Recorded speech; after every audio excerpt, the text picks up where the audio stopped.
Buenas, mi nombre es Analía Costas, soy intensivista pediátrica, trabajo en el Hospital de Niñas Ricardo Gutiérrez y en el Sanatorio Anchorena de San Martín. En esta oportunidad vamos a hablar sobre infección asociada a catéter. Como objetivos de la clase vamos a ver un poco de conceptos, epidemiología, patogenia, prevención, diagnóstico y tratamiento. Tengamos en cuenta que esta clase, la mayor parte se basa en las guías ITSA del 2009. Para comenzar vamos a diferenciar los distintos tipos de catéteres que podemos tener. Podemos llegar a tener catéteres que se denominan de corta permanencia, que se caracterizan por una duración menor a 14 días. Como ejemplos tenemos al catéter venoso central y el catéter venoso central insertado por vía periférica, que son los catéteres de PIC. Después tenemos los catéteres de larga permanencia, que el objetivo es que duren meses o años. Y tenemos los semi-implantables, en las cuales se caracterizan por tener dos segmentos, un externo y un segmento tunelizado, y los implantables que se caracterizan por presentar un reservorio subcutáneo. Con respecto a las definiciones que podemos ver, son definiciones las cuales se encuentran al principio de la guía, las cuales pueden leerlas tranquilamente, pero vamos con un cuadro, el cual más o menos las resume, que es, bueno, colonización significa cultivo positivo en punta de catéter o puede ser segmento subcutáneo reservorio, acompañado con hemocultivos negativos, plebitis, eritema o induración o dolor en el recorrido vascular del catéter, infección del sitio de salida. Podemos observar un material purulento justamente en el sitio de salida de catéter junto con eritema e induración. Infección del túnel, eritema, induración o dolor, con más de 2 centímetros desde el sitio de salida del catéter y sobre el trayecto subcutáneo, infección del bolsillo, eritema o induración sobre el bolsillo del catéter, o sea, sería sobre el reservorio. Y lo que mayormente nos interesa es el tema de infección asociada a catéter, que se define como bacteriemia o fungemia en paciente con un dispositivo intravascular con un desarrollo del mismo germen en cultivo de sangre periférica y punta de catéter y desarrollo del mismo germen en sangre periférica o sangre extraída a través del catéter, o sea, un retrocultivo, cumpliendo con las siguientes condiciones: que el recuento de colonias del retrocultivo sea 3 veces mayor que el del hemocultivo y con un tiempo diferencial, la positivización del retrocultivo sería 2 horas antes que el hemocultivo. Lo que sí, como medida, requiere que la extracción de sangre sea de forma simultánea y con el mismo volumen de sangre, primero de hemocultivos y luego de retrocultivos. Con respecto a la epidemiología, las infecciones asociadas a catéteres son una de las causas más importantes de morbimortalidad y aumento de la estadía hospitalaria y de los costos en salud. Tiene una incidencia reportada en la Argentina de 3,8 a 4,3 sobre 1000, que estos números los obtuvimos se obtienen del Programa Nacional de Vigilancia de Infecciones Hospitalarias de Argentina en el periodo entre 2006 y 2012. Es la infección relacionada a la asistencia sanitaria asociada al uso de dispositivos más frecuentes en lo que es cuidados intensivos, en conjunto con la neumonía asociada al ventilador. Y dentro de los factores que aumentan el riesgo de infección, podemos tener pacientes que se presenten mayormente en pacientes menores de 2 meses, dependiendo de la enfermedad de base, que se alimenten de manera exclusiva por nutrición parenteral, que estén en asistencia ventilatoria mecánica, que presenten otro tipo de dispositivos, el tiempo de permanencia del catéter, la cantidad de lúmenes que tenga ese catéter porque va a permitir mayor manipulación y el sitio de inserción, entre otras cosas.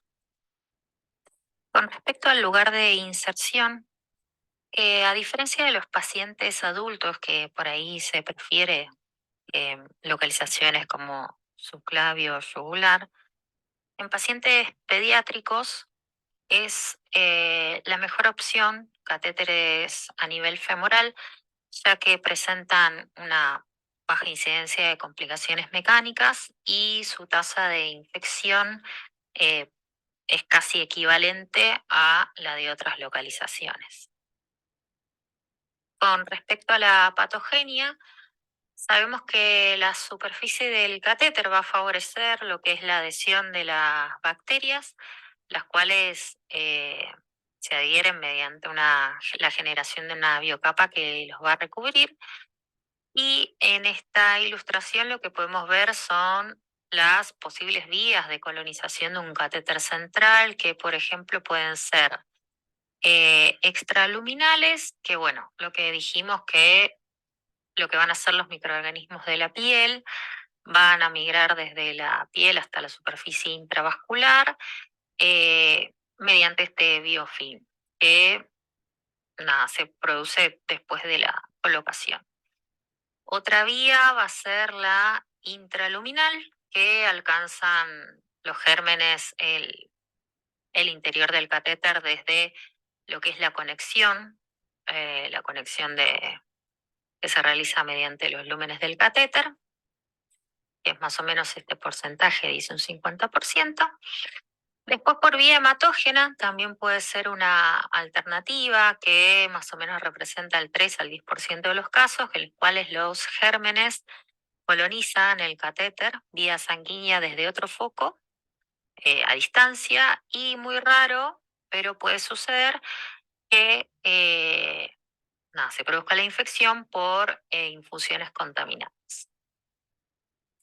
La colonización mayormente de lo que es los catéteres de corta permanencia, o sea, los catéteres centrales o PIC, mayormente se generan por la vía extraluminal y muy rara vez por intraluminal. Y al contrario sucede con los catéteres de larga permanencia, que mayormente la vía de infección es la intraluminal, a diferencia de la extraluminal.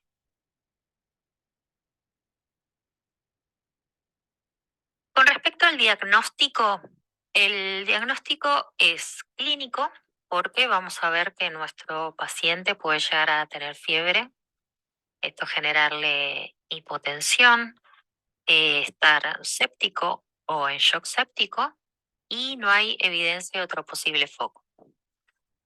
Y a su vez lo que nos va a ayudar al diagnóstico son los cultivos, que va a ser el método más certero para diagnóstico, que es el cultivo de la punta de catéter. Las recomendaciones de la guía ITSA del 2009 sugieren recoger cultivos previo al inicio de la antibioticoterapia, sepsia previa de la piel y de la conexión con clorexidina para tomar la muestra del cultivo, no cultivar el catéter de forma rutinaria solo cuando existe sospecha. Ante sospecha de infección relacionada a catéter, recoger de forma paralela un hemocultivo periférico y un hemocultivo del catéter venoso central. Y si no es posible la eh, toma del hemocultivo periférico, 2 hemocultivos de los lúmenes del catéter. Se puede cultivar si existe exudado de la puerta de entrada, y hemocultivos control a las 48 a 72 horas para determinar el primer día de tratamiento. Y no hay evidencia de la necesidad de hemocultivos control al suspender el tratamiento antibiótico, y el cultivo recomendado para el diagnóstico de infección relacionada a catéter de corta permanencia es el semicuantitativo de la punta de catéter.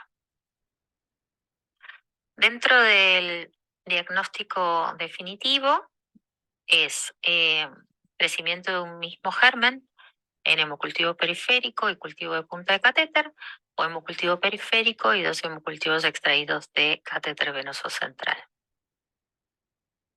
Está comprobada la eficacia de ambos métodos en los cuidados intensivos y se recomienda la extracción de hemocultivo de todos los lúmenes del catéter.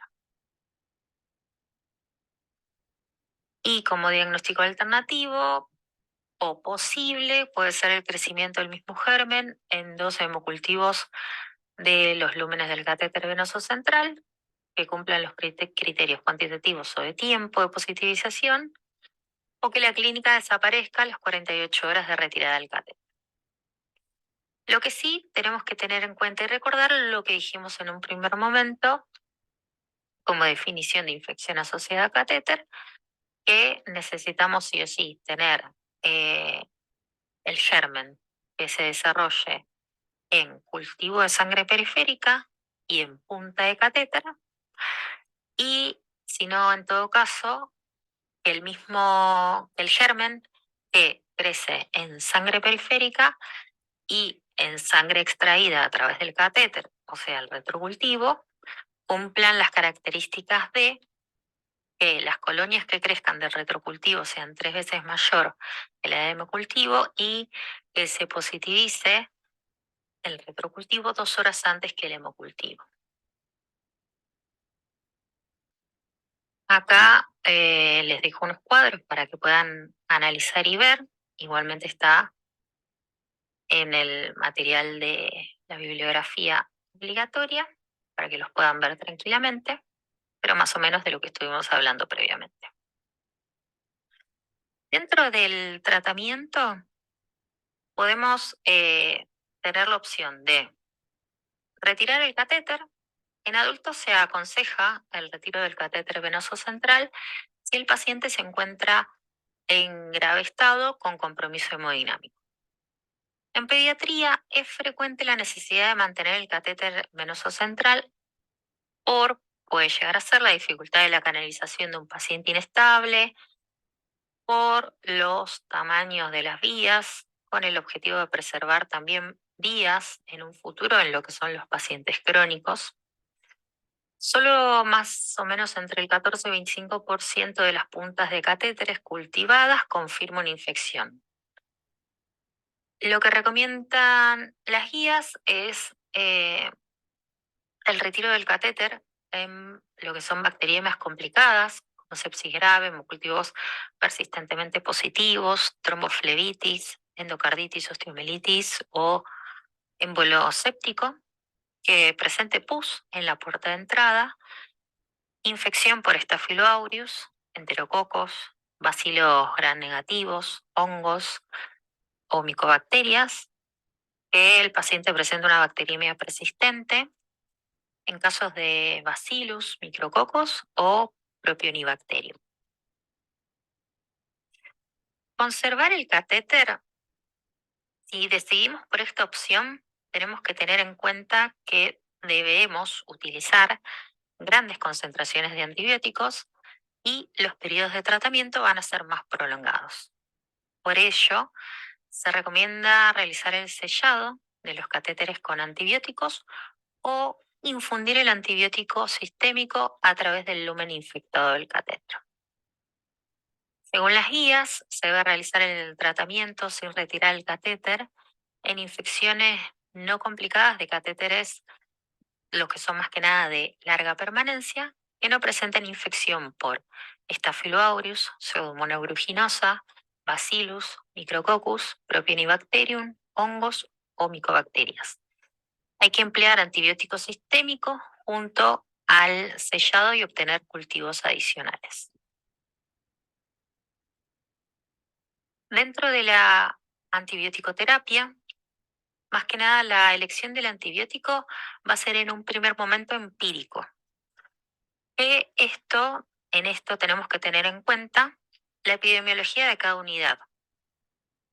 teniendo en cuenta también la sensibilidad que se maneja, la resistencia a los gérmenes que son habituales, factores de riesgo que puede llegar a tener nuestro paciente y la gravedad de la infección. Casi siempre, o sea, mayormente tenemos que cubrir los cocos positivos utilizando vancomicina. También no dejar afuera los bacilos gram negativos. Ten en cuenta si tenemos infecciones habituales por Stenotrofomonas maltófilas o Burkholderia cepacia. Comenzar con TMS. Si sospechamos de infección por cándida, mayormente van a ser pacientes que tengan nutrición parenteral completa, que tengan tratamientos prolongados con antibióticos de amplio espectro, pacientes con leucemia o linfoma, trasplantes de médula ósea o que ya sepamos que tiene una colonización por cándida en múltiples localizaciones. Debemos comenzar con fluconazol si el paciente se encuentra estable, en caso contrario, caspofungina. Si es una infección por coagulasa negativo, con retiro de catéter, más o menos la duración del tratamiento son de 5 a 7 días. Si se conserva, va a ser un poco más, de 10 a 14 días. En Staphylo aureus se debe retirar el catéter y más o menos el tratamiento antibiótico será de 4 a 6 semanas por riesgo de endocarditis. En caso contrario, si se conserva el catéter por lo que estuvimos hablando previamente, posibilidad de acceso vascular o coagulopatía o riesgo vital, es necesario mantener la antibiótico-terapia, el sellado, durante 4 semanas. En el caso de enterococo, tener en cuenta que presenta riesgo de endocarditis, utilizar ampicilina como tratamiento y en el caso de resistencia, vancomicina. Más o menos el tratamiento debe ser de 7 a 14 días. Y en el caso de cándida, que se debe retirar el catéter e iniciar antifúngico por lo menos 14 días después del primer hemocultivo negativo.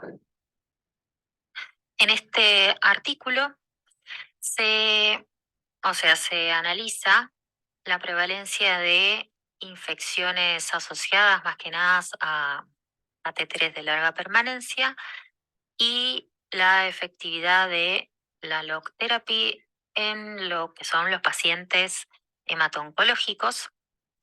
Se realizó esta revisión en un periodo de tiempo entre 2009 y 2013 y se analizaron varios factores en los cuales se puede llegar a la conclusión de que lo que son las infecciones por enterobacterias y estáfilos coagulasa negativos, que fueron los patógenos o sea, que predominaron en este estudio, con la utilización de la LOC therapy, tuvieron muy buenos resultados y que no mostró ningún efecto secundario significativo.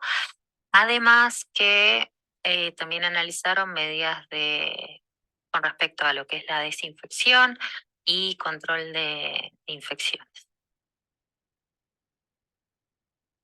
Como complicaciones de la infección asociada a catéter, podemos tener la bacteriemia persistente, trombosis séptica, endocarditis o metástasis sépticas. Con respecto a la prevención, yo creo que es uno de los puntos más importantes, ya que teniendo buenas medidas de prevención, podemos evitar lo que son las infecciones asociadas a catéteres. Siempre plantearse la necesidad de un catéter venoso central, o sea, si el paciente lo necesita o no. Y cuando lo tenga, replantearse diariamente si lo sigue necesitando, ¿sí? Porque nos deja de ser un dispositivo externo, cuerpo y nuestro paciente corre riesgo de infección. Con respecto a la formación previa, es imprescindible el entrenamiento previo, ya sea con eh, muñecos de simulación, eso sería lo ideal. Medidas a tomar por el personal que ayuda, porque no es solo importante el la persona que lo está colocando, sino también la persona que lo ayuda y todo el entorno, que ambos utilizan las medidas de utilización de gorro, máscara, la buena higiene de manos. También es importante la limpieza de la zona. Si puede ser posible con clorexidina alcohólica al 2%. Este, además del gorro y el barbijo, la utilización de la bata, guantes estériles y, y disponer de un carro, el cual, nada, se puedan colocar los materiales necesarios para la colocación, o en caso contrario, tener un sitio en el cual sea justamente determinado para eso, y en lo posible poder tener un checklist para ir chequeando técnica, colocación, materiales. Eso es muy, muy necesario. También tener en cuenta las medidas de cuidado y de mantenimiento, eh, tener en cuenta el método para administrar la medicación y manejos y cambios de equipos y conectores. Acá de lo que estuvimos hablando, siempre usar bata estéril, más, o sea, barbijo, gorra, tener la mesa en lo posible para poder utilizarla para la colocación de los materiales que vamos a utilizar, del catéter y eso. En este artículo justamente, para continuar con el tema de prevención y ver justamente que uno tomando medidas puede disminuir la infección asociada a catéter, lo que justamente muestra es que se decidió realizar un seguimiento y un control por más o menos un año, en los cuales se fue reforzando los diferentes puntos desde, o sea, justamente para mejorar la calidad de la colocación, de la intervención, también se como evaluó o reforzó la formación del equipo, el cual se dedicaba a colocar los catéteres centrales, la provisión de justamente de los distintos materiales que necesitaban. Se reforzaron varios puntos y lo mismo las medidas de higiene, y con este seguimiento minucioso se vio de que pudieron reducir de una manera bastante significativa, casi un 50%, las infecciones asociadas a catéteres. Así que queda más que claro que se necesita reforzar lo que es la prevención, tener un paquete de medidas, realizar un checklist para la colocación del catéter central y con eso poder reducir el riesgo de infección. Acá queda a disposición el material utilizado para la clase. Espero que haya sido de su agrado y nos vemos en la próxima.